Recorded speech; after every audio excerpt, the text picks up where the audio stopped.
Village field അസിസ്റ്റൻറ്റിൻ്റെ mock test, 4ാമത്തെ mock ടെസ്റ്റാണ്. 3 മോക്ക് ടെസ്റ്റ് എഴുതാത്തവർ അത് എഴുതി നോക്കുക.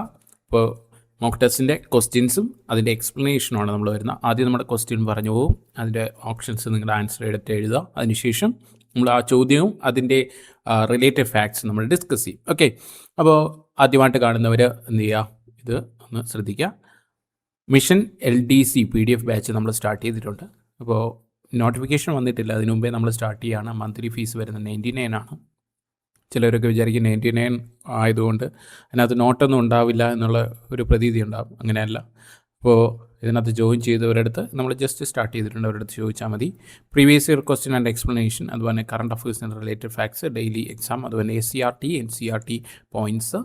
കൂടുതൽ വിവരങ്ങൾക്ക് 9496822117 എന്ന നമ്പറിൽ ബന്ധപ്പെടുക. മെയിനായിട്ട് PDF നോട്ടാണ്. ഓക്കെ, 10th പ്രിലിംസിൻ്റെ PDF നോട്ട് അവൈലബിൾ ആണ്. താല്പര്യമുള്ളവർ വാട്സപ്പ് ചെയ്യുക. അപ്പോൾ ആദ്യ ചോദ്യത്തിലേക്ക് പോകാം. പാർലമെൻറ്റ് സമ്മേളനങ്ങൾ അഥവാ സെക്ഷൻസ്, പ്രൊഗറേഷൻ ആൻഡ് ഡിസൊല്യൂഷൻ. പാർലമെൻറ്റ് എപ്പോൾ കൂടണം, എപ്പോൾ നിർത്തണം എന്നീ തീരുമാനിക്കാനുള്ള അധികാരം ഏത് ആർട്ടിക്കിൾ വഴിയാണ് രാഷ്ട്രപതിക്ക് ലഭിക്കുന്നത് എന്നാണ് ആദ്യത്തെ ചോദ്യം. രണ്ടാമത്തെ ചോദ്യം, ക്വിറ്റ് ഇന്ത്യ സമര നായിക എന്നറിയപ്പെടുന്ന ധീര വനിത ആരാണ്? മൂന്നാമത്തെ ചോദ്യം, ഇന്ത്യൻ നാഷണൽ കോൺഗ്രസിൻ്റെ അന്തിമ ലക്ഷ്യം പൂർണ്ണ സ്വരാജ് ആണെന്ന് പ്രഖ്യാപിച്ച പ്രമേയം പാസാക്കിയ കോൺഗ്രസ് സമ്മേളനം നടന്നത് ഇവിടെ വെച്ചാണ്? നാലാമത്തെ ചോദ്യം, 1953 രൂപം കൊടുത്ത സംസ്ഥാന പുനഃസംഘടനാ കമ്മീഷന്റെ ചെയർമാൻ ആരായിരുന്നു? അഞ്ചാമത്തെ ചോദ്യം, ചൗരി ചൗര സംഭവം നടന്ന വർഷം ഏത്? ആറാമത്തെ ചോദ്യം, നാഗന്മാരുടെ റാണി എന്ന് ജവഹർലാൽ നെഹ്റു വിശേഷിപ്പിച്ചത് ആരെ? ഏഴാമത്തെ ചോദ്യം, ഇന്ത്യയിൽ ആസൂത്രണ കമ്മീഷൻ രൂപീകരിച്ചത് എന്ന്? എട്ടാമത്തെ ചോദ്യം, അന്തരീക്ഷത്തിൽ ഏകദേശം എത്ര മീറ്റർ ഉയരം പോകുന്നത് അനുസരിച്ചാണ് മർദ്ദം 1 മില്ലിബാർ കുറയുന്നത്? ഒൻപതാമത്തെ ചോദ്യം, ഇന്ത്യയിലെ ഏറ്റവും പഴക്കം ചെന്ന പർവ്വതനിര ഏതാണ്? പത്താമത്തെ ചോദ്യം, കേരളത്തിലെ ഏറ്റവും കൂടുതൽ വനപ്രദേശമുള്ള താലൂക്ക് ഏത്? 11ാമത്തെ ചോദ്യം, വക്താവിൻ്റെ മനോവികാരം പ്രകടമാകുന്ന ദ്യോതകം ഏത്? 12ാം ചോദ്യം, കേരളത്തിലെ ആദ്യത്തെ ജലവൈദ്യുത പദ്ധതിയായ പള്ളിവാസൽ ഏത് നദിയിലാണ് നിർമ്മിച്ചിരിക്കുന്നത്? 13ാമത്തെ ചോദ്യം, ഋഷങ്കനും അലക്സാണ്ടറും എന്ന നാടകം രചിച്ചത് ആര്? 14ാമത്തെ ചോദ്യം, എനർവേറ്റ് സിനോണിയം ഏത്? 15ാമത്തെ ചോദ്യം, ഇന്ത്യയുടെ 100ാമത്തെ റംസാർ സൈറ്റായി പ്രഖ്യാപിച്ച ജയപ്രകാശ് നാരായൺ പക്ഷി സങ്കേതം സ്ഥിതി ചെയ്യുന്ന സംസ്ഥാനം? 16ാമത്തെ ചോദ്യം, a state of mental weakness due to old age, one വേർഡാണ്.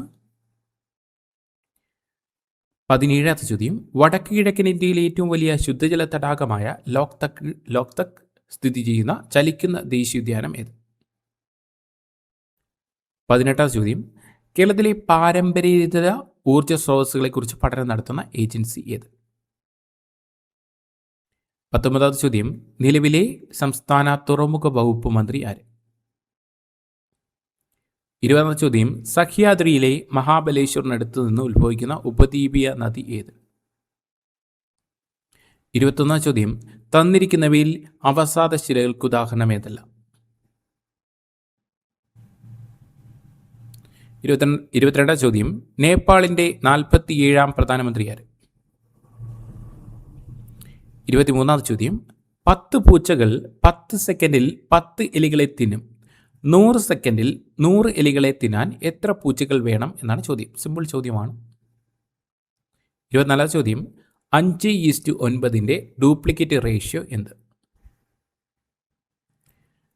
25ാം ചോദ്യം, സഫാരി ഏത് വിഭാഗത്തിൽപ്പെടുന്ന സോഫ്റ്റ്വെയർ ആണ്? അപ്പോൾ ഉത്തരങ്ങൾ നിങ്ങൾക്ക് കിട്ടിക്കാണും. ഇനി നമുക്ക് ഓരോ ചോദ്യങ്ങളും അതിൻ്റെ ഉത്തരങ്ങളിലേക്ക് പോകാം. ഓക്കെ, ആദ്യത്തെ ചോദ്യം ഇങ്ങനെയാണ്. പാർലമെൻറ്റ് സമ്മേളനങ്ങൾ സെഷൻസ്, പ്രൊറഗേഷൻ ആൻഡ് ഡിസൊല്യൂഷൻ. പാർലമെന്റ് എപ്പോൾ കൂട്ടണം എപ്പോൾ നിർത്തണം എന്നീ തീരുമാനിക്കാനുള്ള അധികാരം ഏത് ആർട്ടിക്കിൾ വഴിയാണ് രാഷ്ട്രപതിക്ക് ലഭിക്കുന്നത് എന്നാണ് ചോദ്യം. ഉത്തരം കിട്ടി കാണും. ഓപ്ഷൻ ഡി ആണ്. ആർട്ടിക്കിൾ 85 പ്രകാരമാണ്. ആർട്ടിക്കിൾ 85. ഓക്കെ. അപ്പോൾ ആർട്ടിക്കിൾ 55 എന്നാണ് രാഷ്ട്രപതിയെ തിരഞ്ഞെടുക്കുന്നതിനുള്ള രീതിയെക്കുറിച്ച് പറയുന്നതാണ്. ഏതാ? ആർട്ടിക്കിൾ 55. അപ്പോൾ ആർട്ടിക്കിൾ 65 എന്താ? ആർട്ടിക്കിൾ 65 രാഷ്ട്രപതിയുടെ അഭാവത്തിൽ ഉപരാഷ്ട്രപതി ചുമതലകൾ നിർവഹിക്കുന്നതിനെ കുറിച്ച് പറയുന്നതാണ് ആർട്ടിക്കിൾ 65. അപ്പോൾ ആർട്ടിക്കിൾ 72 അതാ കുറ്റവാളികൾക്ക് മാപ്പ് നൽകാനുള്ള ശിക്ഷ ഇളവ് ചെയ്യാനുള്ള രാഷ്ട്രപതിയുടെ സവിശേഷ അധികാരത്തെക്കുറിച്ചാണ് ആർട്ടിക്കിൾ 72 പറയുന്നത്. ഓക്കെ.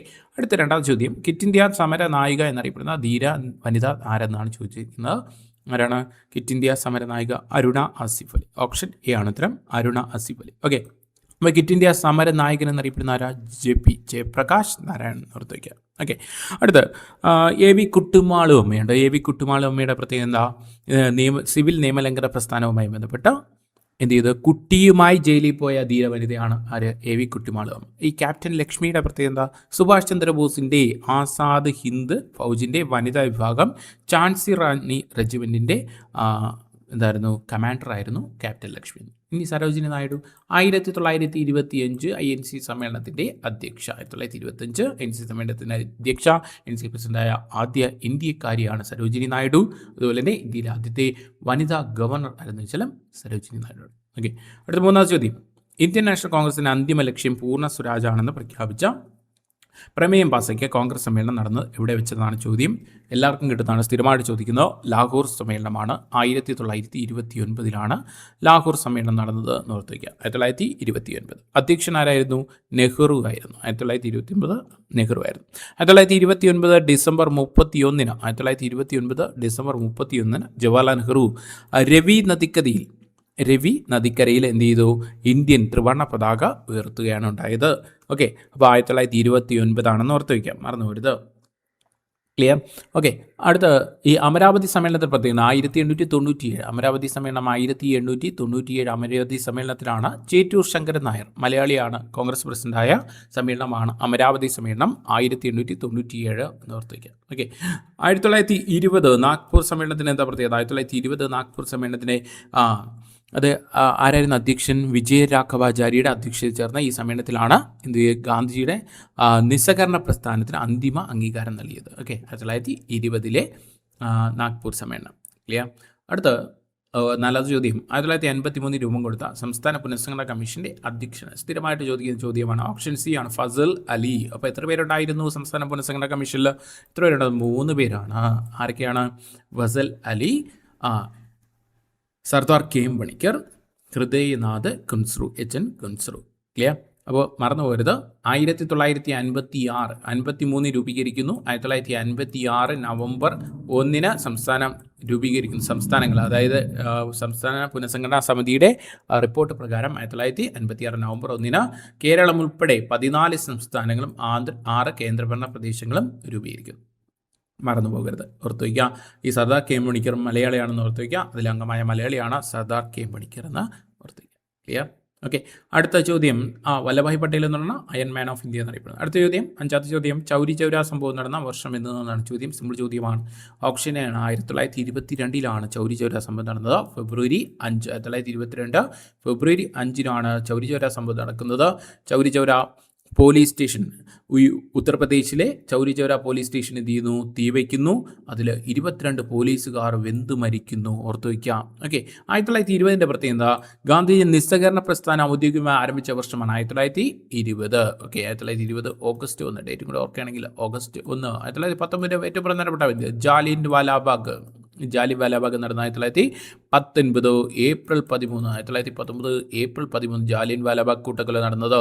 1921 പ്രത്യേകം എന്താ? മലബാർ കലാപം നടന്നത്.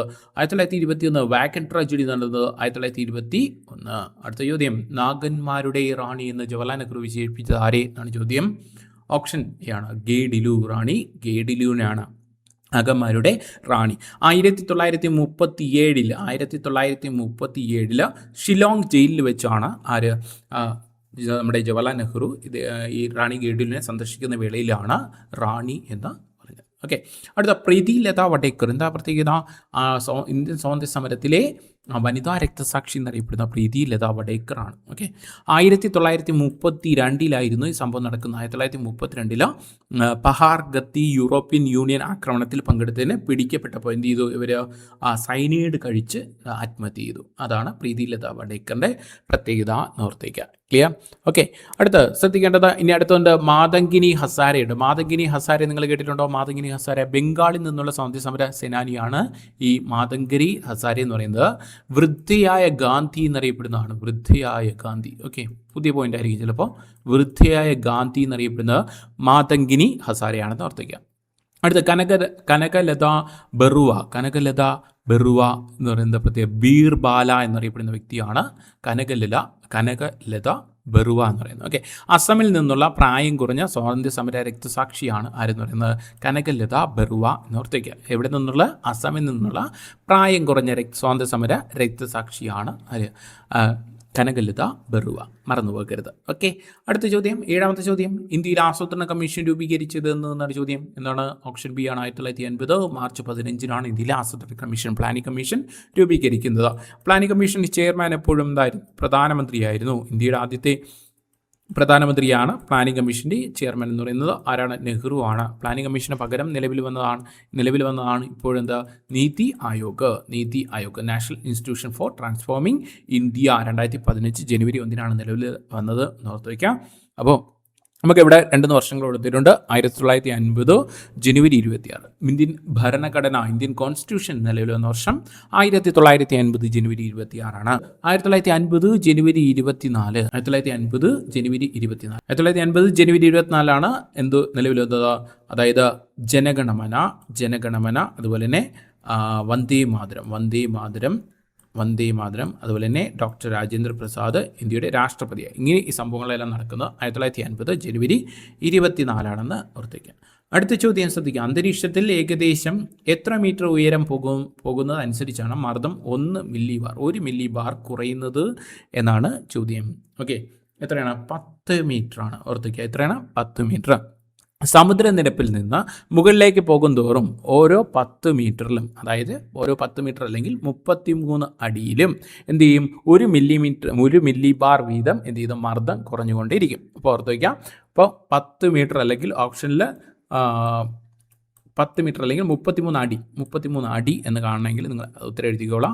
അപ്പോൾ ഓരോ 33 അടി അല്ലെങ്കിൽ 10 മീറ്ററിലും എന്ത് സംഭവിക്കും? 1 മില്ലി ബാർ മർദ്ദം കുറഞ്ഞുകൊണ്ടിരിക്കും. ഓക്കെ, അപ്പോൾ ഈ അന്തരീക്ഷ മർദ്ദം അളക്കാൻ ഉപയോഗിക്കുന്ന ഉപകരണം ഏതാണ്? ബാരോമീറ്റർ. ഓർത്തേക്കുക, ബാരോമീറ്റർ. അന്തരീക്ഷ മർദ്ദം അളക്കാൻ ഉപകരണമാണ് ബാരോമീറ്റർ എന്ന് ഓർത്തേക്കുക. ഇവിടെ ഒരു 165 മീറ്റർ എന്ന് പറയും. അതെന്താ 165 മീറ്റർ?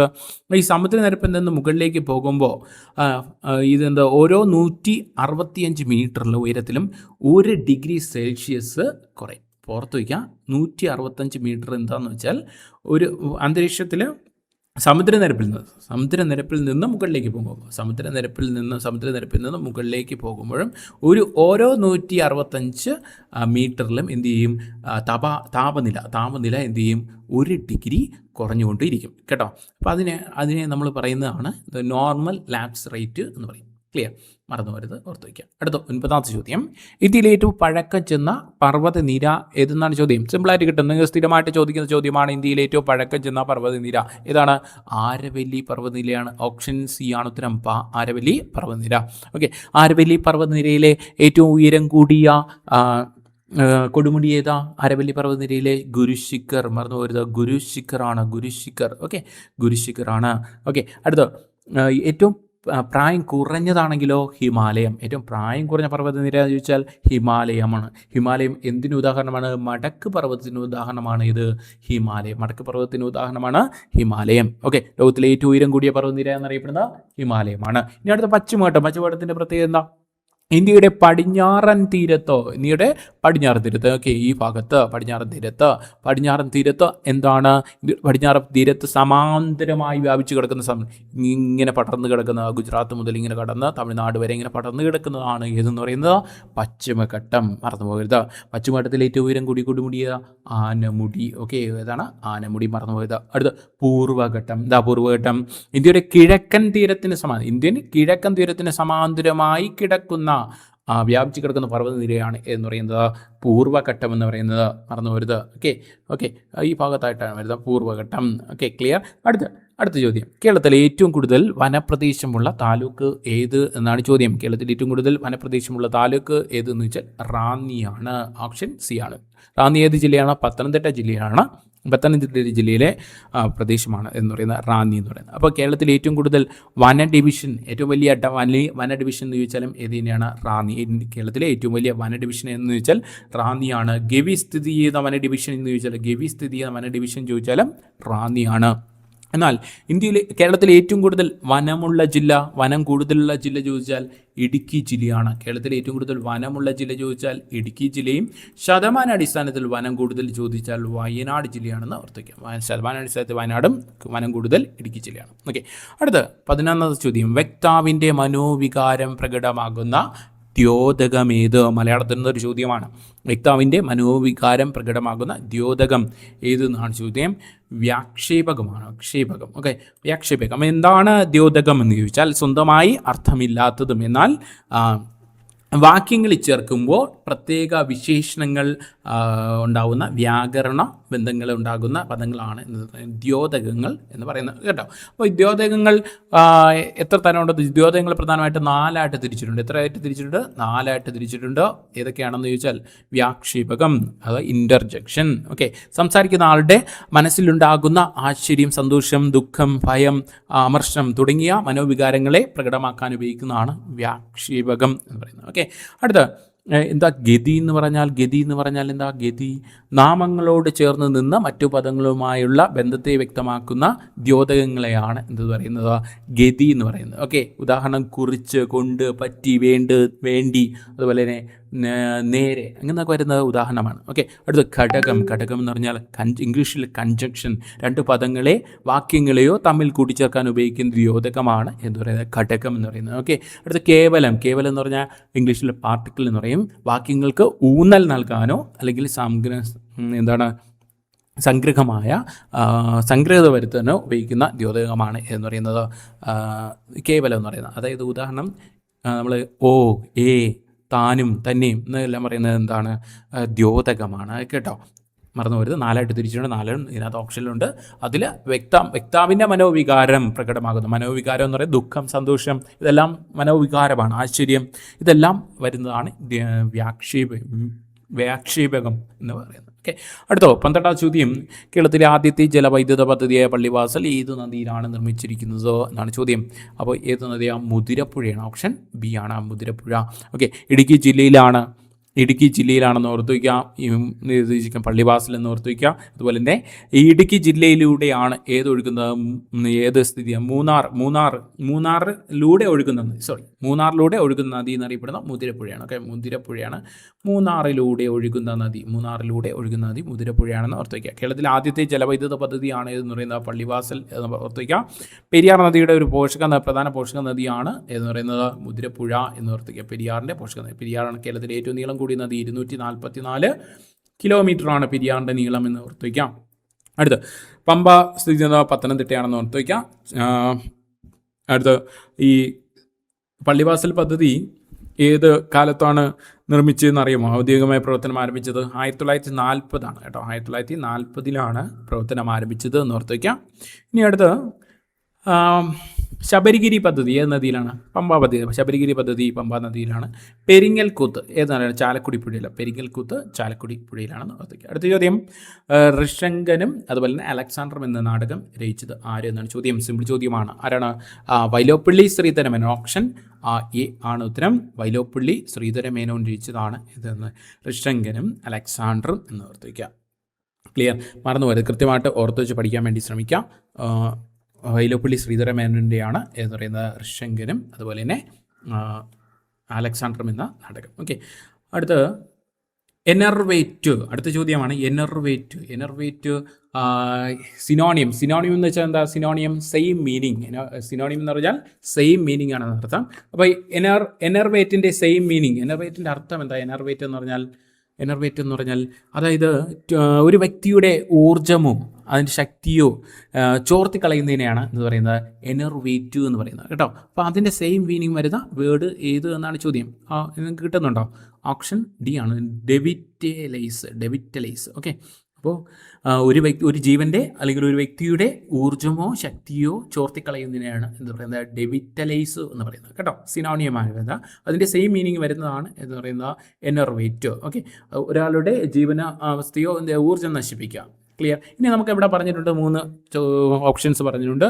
എൻവിഗോറേറ്റ് എന്ന് പറഞ്ഞാൽ ഊർജ്ജ ഉന്മേഷം നൽകുക, to give strength or energy, അതിനെയാണ് എന്ത് പറയുന്നത് എവിഗോറേറ്റ്. അതായത് വൈബ്രൻറ്റ് നല്ല പ്രസരിപ്പുള്ള vibrant person, he's a vibrant person എന്ന് പറഞ്ഞാൽ നല്ല പ്രസരിപ്പുള്ള വ്യക്തി. ഓക്കെ, അടുത്ത് സ്ട്രെങ്തൻ ശക്തിപ്പെടുത്തുക, ടു മേക്ക് സ്ട്രോങ്. എന്താണ് to make strong? Okay, strengthen. ഇതെല്ലാം അർത്ഥം മനസ്സിലായല്ലോ. അടുത്ത 15ാമത്തെ ചോദ്യം. ഇന്ത്യയുടെ 100ാമത്തെ റംസാർ സൈറ്റായി പ്രഖ്യാപിച്ച ജയ്പ്രകാശ് നാരായൺ പക്ഷിസങ്കേത സ്ഥിതി ചെയ്യുന്ന സംസ്ഥാനമാണ് എന്നാണ് ചോദിക്കുന്നത്. ഉത്തർപ്രദേശാണ്. ഓപ്ഷൻ ഡി ആണ്. ഓർത്തേക്ക്, ഓപ്ഷൻ ഡി. ഓക്കെ, അപ്പോൾ ഈ റംസാർ കൺവെൻഷനുമായി ബന്ധപ്പെട്ട് നിങ്ങൾ പഠിച്ചിട്ടുണ്ടാവും. റംസാർ കൺവെൻഷൻ ഒപ്പുവെച്ച വർഷം അറിയാം, 1971 ഫെബ്രുവരി 2 ആണ്. 1971 ഫെബ്രുവരി 2 ലോക തണ്ണീർത്തട ദിനമായിട്ട് ആചരിക്കുന്നു എന്ന് ഓർത്ത് വയ്ക്കാം. ഇന്ത്യ റംസാർ സൈറ്റിൽ ഒപ്പുവെച്ച വർഷം, അല്ലെങ്കിൽ റംസാർ എന്താ പറയുക, റംസാറിൻ്റെ ഉടമ്പടി, റംസാറിൻ്റെ ഉടമ്പടിയിൽ ഒപ്പുവെച്ച വർഷം ചോദിച്ചാൽ 1982 1982 ഇന്ത്യ റംസാർ ഉടമ്പടിയിൽ ഒപ്പുവെക്കുന്നത് എന്ന് ഓർത്ത് വയ്ക്കുക കേട്ടോ. അപ്പോൾ ഇന്ത്യയിൽ ഏറ്റവും കൂടുതൽ റംസാർ സൈറ്റുകളുള്ള സംസ്ഥാനം ചോദിച്ചാൽ തമിഴ്നാടും, 2ാം സ്ഥാനം ഏതെന്ന് ചോദിച്ചാൽ ഉത്തർപ്രദേശുമാണെന്ന് ഓർത്ത് വയ്ക്കുക. അടുത്ത് 16ാമത്തെ ചോദ്യം. A state of mental weakness due to old age, അതായത് വാർദ്ധക്യ സഹജം കൊണ്ട് ബുദ്ധി ഓർമ്മക്കുറവുണ്ടാകുന്ന ഒറ്റ വാക്ക് ഏത് എന്നാണ് ചോദിച്ചിരിക്കുന്നത്. വാർദ്ധക്യ സഹജമായ ശാരീരികവും മാനസികവും ബലഹീനവുമായ അവസ്ഥയെ എന്ത് പറയും എന്നാണ് ചോദിച്ചിരിക്കുന്നത്. ഓപ്ഷൻ ഡി ആണ്, ഡോട്ടേജ്. ഓർത്തേക്കാം, ഡോട്ടേജ്. ഓക്കെ, ഓർമ്മക്കുറവുണ്ടാകുന്നതല്ല, മെൻ്റൽ വീക്ക്നെസ് ഉണ്ടാകുന്നത്. ഓർമ്മക്കുറവ് എന്ന് പറയുന്നത് ഓർമ്മക്കുറവ് വേറെയാണ് വരുന്നത്. ഇത് മെൻ്റൽ വീക്ക്നെസ് ആണ്, അതായത് ബലഹീനതയും അതുപോലെ തന്നെ ശാരീരികവും മാനസികമായ ബലഹീനതയെക്കുറിച്ച് പറയുന്നതാണ് ഡോട്ടേജ് എന്ന് ഓർത്തേക്കുക. ക്ലിയർ. അടുത്ത് നമുക്ക് ഇവിടെ പറയുന്നത് ഡിസ്മൽ എന്താ? സങ്കടകരമായ നിരാശകരമായ അവസ്ഥയാണ് ഡിസ്മൽ എന്ന് പറയുന്നത്. അടുത്ത് ഡ്രോമോമാനിയ എന്ന് പറഞ്ഞാൽ എന്താ? ഒരിടത്ത് സ്ഥിരമായി നിൽക്കാതെ എപ്പോഴും യാത്ര ചെയ്യാനും അലഞ്ഞു തിരിയാനുമുള്ള ഒരു മാനസികാവസ്ഥയാണ് എന്ത് പറയുന്നതോ ഡ്രോമോമാനിയ എ അൺകൺട്രോളബിൾ സൈക്കാട്രിക് പ്രോബ്ലമാണ് എന്ന് ഓർത്ത് വയ്ക്കുക കേട്ടോ. Psychiatric problem to wandering anywhere, to travel anywhere. Okay, അടുത്ത് ഡ്രേ എന്ന് പറഞ്ഞാൽ എന്താ? ട്രേ എന്ന് പറഞ്ഞാൽ നമുക്കറിയാമല്ലോ, കടയിലൊക്കെ ട്രേ ഉപയോഗിക്കുന്നത് എന്താ? ഭാരമേറിയ സാധനം കൊണ്ടുപോകാൻ ഉപയോഗിക്കുന്ന വശങ്ങളില്ലാത്ത ചെറിയ കൈവണ്ടികളാണ് ട്രേ എന്ന് പറയുന്നത്. ഓക്കെ, അപ്പോൾ അടുത്ത 17ാമത്തെ ചോദ്യം. വടക്ക് കിഴക്കൻ ഇന്ത്യയിലെ ഏറ്റവും വലിയ ശുദ്ധജല തടാകമായ ലോക്തക്കിൽ സ്ഥിതി ചെയ്യുന്ന എന്താണ് ചലിക്കുന്ന ദേശീയോദ്യാനം ഏത് എന്നാണ് ചോദ്യം. സിമ്പിൾ ചോദ്യമാണ്. ഓക്കെ, സ്ഥിരമായിട്ട് ചോദിക്കുന്ന ചോദ്യം. ഓപ്ഷൻ എ ആണ് ഉത്തരം. കേബിൾ ലഞ്ചാവോ സ്ഥിതി ചെയ്യുന്ന മണിപ്പൂരിലാണ്. ഓക്കെ, മണിപ്പൂരിൽ സ്ഥിതി ചെയ്യുന്ന കേബിൾ ലഞ്ചാവോ മറന്നുപോരുത്. മണിപ്പൂരിൻ്റെ സംസ്ഥാന മൃഗമായ സാങ്കായി മാനുകൾ കാണപ്പെടുന്ന കേബിൾ ലഞ്ചാവോയിലാണ് കേട്ടോ. ഇതിനെ ഡാൻസിങ് ഡീർ എന്ന് പറയും. അപ്പോൾ അതിനകത്ത് നിങ്ങൾ കണ്ടിട്ടുണ്ടാവും, ജസ്റ്റ് നിങ്ങൾ ഗൂഗിൾ ചെയ്ത് നോക്കുക. കേബിൾ ലഞ്ചാവോ നിങ്ങൾ പഠിക്കുന്ന സമയത്ത് എന്ത് ചെയ്യുക, ഗൂഗിളും കൂടി ചെയ്ത് നോക്കുക. അപ്പോൾ പെട്ടെന്ന് ഓർമ്മയിൽ നിൽക്കും കേട്ടോ. ചിത്രങ്ങൾ പെട്ടെന്ന് ഓർമ്മയിൽ ഇരിക്കാൻ സാധ്യതയുണ്ട്. അതുകൊണ്ട് കേബിൾ ലഞ്ചാവോ ജസ്റ്റ് ഗൂഗിൾ ചെയ്ത് നോക്കുമ്പോൾ താമരയുടെ ഇതുപോലെ ഒരു മോഡൽ പോലെ ആയിരിക്കും ഈ കിടക്കുന്നത്, കേബിൾ ലഞ്ചാവോ കിടക്കുന്നത് കേട്ടോ. വെള്ളത്തിൽ ഇങ്ങനെ മൂവ് ചെയ്തുകൊണ്ടിരിക്കും. അപ്പോൾ അതിനകത്ത് വരുന്നതാണ് ഡാൻസിങ് ഡീർ എന്ന് പറയുന്നത്. അത് മണിപ്പൂരിൻ്റെ സംസ്ഥാന മൃഗമാണെന്ന് കൂടി ഓർത്തേക്കാം. ക്ലിയർ. ഓക്കെ, ഹെമിക്സ് എന്താ പ്രത്യേകത? ലഡാക്കിൽ സ്ഥിതി ചെയ്യുന്നതാണ് ഹെമിക്സ് എന്ന് പറയുന്നത്. ഇന്ത്യയിലെ ഏറ്റവും വലിയ ദേശീയോദ്യാനമാണ് ഹെമിക്സ് എന്ന് പറയുന്നത്. ഡച്ചിംഹാമയുടെ സ്ഥിതി ചെയ്യുന്ന ജമ്മു കാശ്മീർ സ്ഥിതി ചെയ്യുന്നതാണ് ഡച്ചിംഹാം. ദിബ്രു സൈക്കോയുടെ പ്രത്യേകത അസമിൽ സ്ഥിതി ചെയ്യുന്നതാണ് ഡിബ്രു സൈക്കോ എന്ന അർത്ഥയ്ക്ക്. ഓക്കെ, അടുത്ത ചോദ്യം നോക്കാം. അടുത്ത ചോദ്യം. കേരളത്തിൻ്റെ പാരമ്പര്യേതര ഊർജ്ജ സ്രോതസ്സുകളെക്കുറിച്ച് പഠനം നടത്തുന്ന ഏജൻസി ഏത് എന്നാണ് ചോദ്യം. കിട്ടിക്കാണും. ഉത്തരം ഓപ്ഷൻ സി ആണ്, അനർട്ട് ആണ്. ഓക്കെ, എന്താണ് അനർട്ടിൻ്റെ full form? Agency for new and renewable energy research and technology ആണ് അനർട്ടിൻ്റെ ഫുൾ ഫോം. ഇത് സ്ഥാപിക്കുന്ന വർഷം 1986. അനർട്ട് സ്ഥാപിക്കുന്ന വർഷം 1986. ആസ്ഥാനം ചോദിക്കുകയാണെങ്കിൽ തിരുവനന്തപുരമാണ്. ഓക്കെ, അടുത്ത KSEB Kerala electricity state electricity board എന്നാണ് KSEBിയുടെ ഫുൾ ഫോം. നിലവിൽ വന്ന വർഷം എന്ന 1957 KSEB നിലവിൽ വന്നത്. ഓക്കെ, കുസാറ്റ് എന്താ പ്രത്യേകത? Cochin university of science and ടെക്നോളജിയാണ് കുസാറ്റ് എന്ന് പറയുന്നത്. NTPC എന്താ? NTPC നാഷണൽ തെർമൽ പവർ കോർപ്പറേഷനാണ് NTPC എന്ന് പറയുന്നത്. NTPC എന്ന് പറയുന്നത് ഇന്ത്യയിലെ ഏറ്റവും വലിയ ഊർജ്ജ ഉൽപ്പാദകരാണ്. ഇത് കേന്ദ്ര പൊതുമേഖലാ സ്ഥാപനമാണ് NTPC എന്ന് പറയുന്നത്. ഓർത്ത് വയ്ക്കുക. അടുത്ത 19ാമത്തെ ചോദ്യം, നിലവിലെ സംസ്ഥാന തുറമുഖ വകുപ്പ് മന്ത്രി ആരെന്നൊരു ചോദ്യം. സിമ്പിൾ ചോദ്യമാണ്, നിങ്ങൾക്ക് കിട്ടിക്കാണും. ആരാ? കേരളത്തിലെ മുഖ്യമന്ത്രി തന്നെയാണ് കേരളത്തിൻ്റെ തുറമുഖ വകുപ്പ് മന്ത്രി എന്ന VD സതീശൻ. അദ്ദേഹം കൈകാര്യം ചെയ്യുന്ന പൊതുഭരണം, അതുപോലെ തന്നെ നിയമം, അതുപോലെ തന്നെ എന്തുകൊണ്ട് ധനകാര്യ വകുപ്പും കൈകാര്യം ചെയ്യുന്ന VD സതീശനാണെന്ന് ഓർത്ത് വയ്ക്കുക. ഇവിടെ CP ജോൺ പറഞ്ഞിട്ടുണ്ട്. എന്താണ്? ഗതാഗത വകുപ്പ് മന്ത്രിയാണ് CP ജോൺ. ഓക്കെ, അദ്ദേഹത്തിൻ്റെ മണ്ഡലം ഏതാ? ട്രിവാൻഡ്രം. അദ്ദേഹത്തിൻ്റെ മണ്ഡലം തിരുവനന്തപുരം മണ്ഡലമാണ്. ഓർത്ത് വയ്ക്കുക. അടുത്ത അനൂപ് ജേക്കബ് ഏത് വകുപ്പ് കൈകാര്യം? ഭക്ഷ്യം സിവിൽ സപ്ലൈസ് കൈകാര്യം അനൂപ് ജേക്കബ്. രമേശ് ചെന്നിത്തല RC കൈകാര്യം ചെയ്യുന്ന ആരാണ്? RC എന്താ കൈകാര്യം ചെയ്യുന്നത്? ആഭ്യന്തര വകുപ്പ്, വിജിലൻസ്, ജയില്, ഇതെല്ലാം കൈകാര്യം ചെയ്ത രമേശ് ചെന്നിത്തലയാണ്. അടുത്ത 20ാമത്തെ ചോദ്യം, സഖ്യാദ്രിയിലെ മഹാബലേശ്വറിനടുത്ത് നിന്ന് ഉത്ഭവിക്കുന്ന ഉപദ്വീപീയ നദി ഏത് എന്നാണ് ചോദ്യം. ഏതാണ്ടായി? സഖ്യാദ്രി മഹാബലേശ്വറിനടുത്ത് നിന്ന് ഉത്ഭവിക്കുന്ന ഉപദ്വീപ നദി കൃഷ്ണ നദിയാണ്. ഓപ്ഷൻ ജസ്റ്റ് ഒന്ന് മാറിപ്പോയി. ഓപ്ഷൻ B ആണ്, കൃഷ്ണ നദിയാണ് കേട്ടോ. കൃഷ്ണ നദിയാണ് സഖ്യാദ്രിയിലെ മഹാബലേശ്വറിന് ഉത്ഭവിക്കുന്ന നദി. ഏതാ? കൃഷ്ണ നദിയാണ്, മറന്നു പോകരുത്. ഓക്കെ, ദക്ഷിണേന്ത്യയിലെ 2ാമത്തെ വലിയ ഉപദ്വീപ നദിയാണ് കൃഷ്ണ നദി എന്ന് പറയുന്നത്. 1400 കിലോമീറ്ററാണ് കൃഷ്ണ നദിയുടെ നീളം എന്ന് പറയുന്നത്. ബംഗാൾ ഉൾക്കടലിൽ പതിക്കുന്നു. പഠിച്ചിട്ടുണ്ട്, ബംഗാൾ ഉൾക്കടലിൽ പതിക്കുന്നു. അടുത്ത് കാവേരി നദി എന്താ പ്രത്യേകത? ബ്രഹ്മഗിരി കുന്നുകളിൽ നിന്ന് ഉത്ഭവിക്കുന്നതാണ് കാവേരി നദി. ഗോദാവരിയുടെ പ്രത്യേകത? ഇന്ത്യയിലെ ഏറ്റവും വലിയ ഉപദ്വീപീയ നദിയാണ് ഗോദാവരി. ഏറ്റവും വലിയ ഉപദ്വീപീയ നദി ഗോദാവരി. മഹാനദി പ്രത്യേകത? ഹിരാക്കുട്ട് മഹാനദി ഒഡീഷ എന്ന് പഠിച്ചിട്ടുണ്ട്. ഹിരാക്കുട്ട് ഡാം ഏത് നദിയിലെന്ന് വെച്ചാൽ മഹാനദിയാണ്. ഏത് സംസ്ഥാനം എന്ന് വെച്ചാൽ ഒഡീഷ എന്ന് പഠിച്ചിട്ടുണ്ട്. ഓക്കെ, അതിൻ്റെ കൂടെ പഠിച്ചു വയ്ക്കുക. അടുത്ത ചോദ്യം, തന്നിരിക്കുന്നതിൽ അവസാദ ശിലകൾക്ക് ഉദാഹരണം ഏതെല്ലാം എന്നാണ് ചോദിച്ചിരിക്കുന്നത്. ഏതാണ് അവസാദ ശിലകൾക്ക് ഉദാഹരണം വരുന്നത്? 1, 3 ആണ് വരുന്നത്. ഓപ്ഷൻ B ആണ് 1, 3. ഓക്കെ, അവസാദ ശിലകൾക്ക് ഉദാഹരണം 1, 3 ആണ്. അവസാദ ശിലകൾ എന്ന് പറഞ്ഞാൽ കാറ്റ്, ഒഴുക്ക് വെള്ളം, ഹിമാനികൾ, അതുപോലെ തന്നെ വേലിയേറ്റം, വേലിയിറക്കങ്ങൾ, തിരമാലകൾ എന്നിവയുടെ പ്രവർത്തന ഫലമായി സമുദ്രങ്ങളിലോ തടാകങ്ങളിലോ അതുപോലെ തന്നെ അരുവികളിലോ ഗ്ലേസിയേഴ്സിലോ അവസാദങ്ങൾ അടിച്ചും കൂടി രൂപം കൊള്ളുന്നതാണ് അവസാദ ശിലകൾ എന്ന് പറയുന്നത് കേട്ടോ. ഇതിനകത്ത് നമുക്ക് ഏത് പറയുന്നുണ്ട്? അവസാദ ശിലകൾ പാളികളായിട്ടാണ് കാണപ്പെടുന്നതെന്ന് ഓർത്ത് വയ്ക്കുക. അവസാദ ശിലകൾ എന്തായിട്ട് കാണപ്പെടുന്നു? പാളികളായിട്ട് കാണപ്പെടുന്നു. അതുപോലെ തന്നെ ഫോസിലുകൾ കാണപ്പെടുന്ന അവസാദ ശിലകൾ, ഫോസിലുകൾ. ഓക്കെ, ഈ ശിലാതൈലം എന്നറിയപ്പെടുന്ന പെട്രോളിയം, കൽക്കരിയ എന്നിവ കാണപ്പെടുന്ന അവസാദ ശിലകളാണ് കേട്ടോ. ഈ ഗ്രാനൈറ്റ് എന്ന് പറഞ്ഞാൽ എന്താ? ഗ്രാനൈറ്റ് ഏതിലാണ് വരുന്നത്? ആഗ്നേയ ശിലകളാണ്. ഓക്കെ, ആഗ്നേയ ശിലയാണ് എന്ന് പറയുന്നത് ഗ്രാനൈറ്റ് എന്ന് പറയുന്നത്. ക്ലിയർ. അടുത്ത മാർബിൾ ഏതിലാണ് വരുന്നത്? മാർബിൾ കായാന്തര ശിലകൾക്ക് ഉദാഹരണമാണ് എന്നാണ് മാർബിൾ എന്ന് പറയുന്നത്. അടുത്ത 22ാമത്തെ ചോദ്യം, നേപ്പാളിൻ്റെ 47ാമത്തെ പ്രധാനമന്ത്രി ആരെന്ന ചോദ്യം. ഓപ്ഷൻ ഡി ബാലേന്ദ്ര ഷായാണ്. ഓക്കെ, ഓർത്ത് വയ്ക്കുക, ബാലേന്ദ്ര ഷാ ഏറ്റവും പ്രായം കുറഞ്ഞ നേപ്പാളിൻ്റെ പ്രധാനമന്ത്രിയാണ്. ബാലേന്ദ്ര ഷാ എന്ന് ഓർത്ത് വയ്ക്കുക. ജൻസി സമരത്തെ തുടർന്ന് രാജിവെച്ച് പ്രധാനമന്ത്രി രാജിവെച്ച് വിപ്ലവമൊക്കെ സംഭവിച്ച് പുതിയ പ്രധാനമന്ത്രിയെ തിരഞ്ഞെടുത്തു. അതാണ് ബാലേന്ദ്ര ഷാ എന്ന് ഓർത്ത് വയ്ക്കുക. ഓക്കെ, അടുത്ത 21ാമത്തെ ചോദ്യം മാത്സ് എന്ന ചോദ്യമാണ്. 10 പൂച്ചകൾ 10 സെക്കൻഡിൽ 10 എലികളെ തിന്നും. 100 സെക്കൻഡിൽ 100 എലികളെ തിന്നാൻ എത്ര പൂച്ചകൾ വേണം എന്നാണ് ചോദ്യം. സിമ്പിൾ, ഒറ്റ നോട്ടത്തിൽ ഉത്തരം കിട്ടും.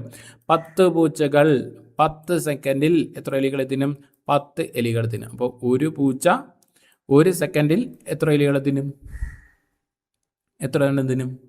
10 എണ്ണം തിന്നൂലേ?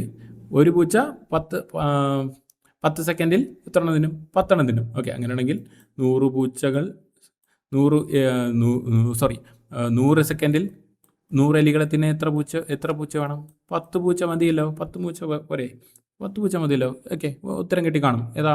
ഓപ്ഷൻ B ആണ് ഉത്തരം, 10. ഓക്കെ, 10 പൂച്ചകൾ 10 സെക്കൻഡിൽ 10 എലികളെ തിന്നും എങ്കിൽ 100 സെക്കൻഡിൽ 100 സെക്കൻഡ് 100 എലികളെ തിന്നാൻ എത്ര പൂച്ചകൾ വേണം? 10 പൂച്ചകൾ മതി. ഓക്കെ, ക്ലിയർ ആണോ? യെസ്. അടുത്ത് 24 ചോദ്യം 5:9 ഡ്യൂപ്ലിക്കേറ്റ് റേഷ്യോ എന്താണ് ചോദിക്കുന്നത്? ഏത് ഇതായിക്കോട്ടെ A:B ഡ്യൂപ്ലിക്കേറ്റ് റേഷ്യോ എന്ന് ചോദിച്ചാൽ എന്ത് ചെയ്യുക? A²:B² കണ്ടാൽ മതി. A²:B². A² എന്ന് പറഞ്ഞാൽ ഇവിടെ എത്രയാണ്? 5ൻ്റെ സ്ക്വയർ. 5ൻ്റെ സ്ക്വയർ 25. 9ൻ്റെ സ്ക്വയർ എത്രയാണ്? 81 നേട്ടം. ഓപ്ഷൻ ബി ആണ് ഉത്തരം. 25:81. അടുത്ത 25ാം ചോദ്യം സഫാരി ഏത് വിഭാഗത്തിൽപ്പെടുന്ന സോഫ്റ്റ്വെയർ എന്നാണ് ചോദ്യം.